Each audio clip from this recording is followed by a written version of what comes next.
In financial planning, what I need to plan? Financial planning. What is the meaning of financial planning? Financial planning is a systematic approach which helps a person to maximize his existing financial resources by utilizing financial tools to achieve financial goals. So, whatever he has through this financial resources, he can maximize his financial level, maximize his existing financial resources through some tools to achieve his goals. That is financial planning. Component financial resource, financial tool, financial goal. So this much money I have, this is the goal, this is much money I want to make. So these are the tools I'm going to use. Outcomes, financial objective need to consistent with the corporate mission. We have a mission, we should not go up. This is the money, the goal we need to reach, we have it, should achieve it. Financial decision making helps to analyze financial problems and accordingly deciding course of action. So this is the process we're going to do. This is the decision we're going to do. These are the problems we're going to face.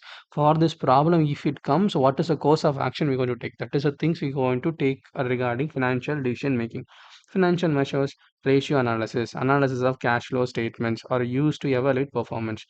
So what we going to measure? We are going to measure the performance. What kind of how we going to measure the performance? By the data. What is the data? Financial data. With the financial data, what you can do? You can find measures. Measure analysis. What analysis? Ratio analysis. Not only ratio analysis, we can analyze the cash flow. This is the financial measure analysis. Financial measure analysis. The two things: ratio analysis and cash flow analysis, etc. Means another things also there, but mostly these two.